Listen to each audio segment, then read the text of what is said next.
രക്ഷയില്ല. ഒരു ക്ലൈമാക്സ് നൈസായിട്ട് ചിരിച്ച് വലിയ ചിരിച്ച് നല്ല രസമായിരുന്നു. ഓവറോൾ ഇതാണ് ഒരു എന്റർടൈനർ ആണ്. അത്യാവശ്യം നല്ല രീതിയിൽ രണ്ട് പടം ഉണ്ടായിരുന്നു, ജോ ആൻഡ് ജോ 18+ അതൊക്കെ വെച്ച് കണ്ടിട്ടാണ് കയറിയത്. നല്ല പടം, വൈബ് പടം, അടിപൊളിയാണ്. അങ്ങനെ അരുൺ ഡി ജോ സംവിധാനം ചെയ്ത മാത്യു തോമസ്, അർജുന അശോകൻ, മഹിമ നമ്പ്യാൽ തുടങ്ങിയ നീണ്ട താരത്തിന് ഒന്നിക്കുന്ന ബ്രോമാൻസ് റിലീസാണ്. സിനിമയിലുണ്ടെന്ന് സിനിമയുടെ പ്രശ്നം ചോദിച്ചു നോക്കാം. കുഴപ്പമില്ല. കോമഡിയൊക്കെ ഉണ്ടോ? കോമഡി വലുതായിട്ടില്ല. കുഴപ്പമില്ല, കണ്ടിരിക്കുക അത്രേ ഉള്ളൂ. കോമഡിയൊക്കെ ഉണ്ടായിരുന്നു.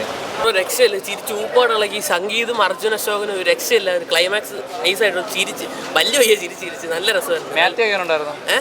മാത്യു കുഴപ്പമില്ല, പക്ഷെ സംഗീതം അർജുനാണ് കൂടുതൽ സ്കോർ ചെയ്തത്. നല്ല രസമുണ്ടായിരുന്നു.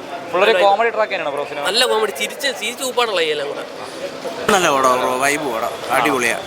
എല്ലാവരും നല്ല ഈക്വലി പെർഫോം ചെയ്ത് നല്ല രസമുണ്ട് കണ്ടോണ്ടിരിക്കാൻ.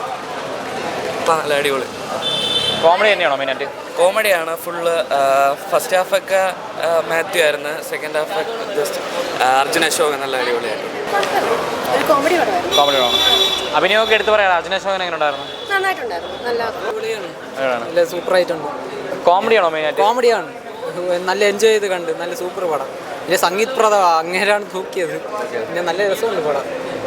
നല്ല പടമാണ്. നല്ല രീതിയിലാണ് ചെയ്തിരിക്കുന്നത്, എടുത്തിരിക്കുന്നതെല്ലാം വളരെ നല്ല രീതിയിലാണ്. നല്ല രീതിയിൽ ചെയ്തിട്ടുണ്ട് എല്ലാ കാര്യങ്ങളും. അതിൻ്റെ സിനിമാറ്റോഗ്രഫി ബാക്കിയെല്ലാം അതിൻ്റെ ഒരു ബാക്കിലുള്ളതെല്ലാം എല്ലാം നല്ല രീതിയിൽ ചെയ്തു. കോമഡി കാര്യങ്ങളൊക്കെ അത്യാവശ്യം നല്ല രീതിയിൽ കോമഡി ഉണ്ട്. കോമഡി പടം തന്നെയാണോ ബ്രോ? അത്യാവശ്യം ഫുൾ ലെങ്ത് കോമഡി ഉണ്ട്, കുറച്ച് അവിടെ ഇവിടെയൊക്കെ ചെറിയ ആക്ഷൻ പോലെ അങ്ങനെ എല്ലാം ഉണ്ട്. ഒരു ഓവറോൾ ഇതാണ് ഒരു എന്റർടൈനർ ആണ്. അത്യാവശ്യം നല്ല രീതിയിൽ കുഴപ്പമില്ല. നല്ല കുറച്ച് ഓവറായിട്ട് തോന്നി. സെക്കൻഡ് ഹാഫ് കുഴപ്പമില്ല, ഫസ്റ്റ് ഹാഫ് കുറച്ച് ഓവറായിട്ട് പോലെ തോന്നി. സെക്കൻഡ് ഹാഫ് അത്യാവശ്യം കുഴപ്പമില്ല, കണ്ടിരിക്കാന്നുള്ളതാണ്. പുള്ളിക്കാരൻ്റെ ആദ്യത്തെ 2 പടം ഉണ്ടായിരുന്നു, ജോ ആൻഡ് ജോ 18+, അതൊക്കെ വെച്ച് കണ്ടിട്ടാണ് കയറിയത്. പക്ഷേ എനിക്കെന്തോ വലിയൊരു ഇത് കിട്ടിയില്ല, ഒരു സാറ്റിസ്ഫാക്ഷൻ കിട്ടിയില്ല. പിന്നെ സെക്കൻഡ് ഹാഫ് അത്യാവശ്യം കൊള്ളാം, അത് മാത്രമേ ഉള്ളൂ.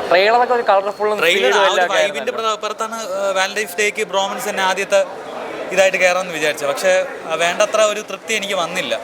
പിന്നെ കുഴപ്പമില്ല, ചില കൗണ്ടേഴ്സൊക്കെ നല്ല രസമുണ്ടായിരുന്നു, അത് മാത്രമേ ഉള്ളൂ. പിന്നെ ലോജിക്ക് വൈസ് വേറെ പ്രത്യേകിച്ചൊന്നുമില്ല. നമ്മളെ സ്ഥിരം കാണുന്ന ക്ലീഷേ സ്റ്റോറി തന്നെയാണ് വന്നിരിക്കുന്നത്. ഒരു പാട്ടൊക്കെ ഹിറ്റ് ആയാലോ?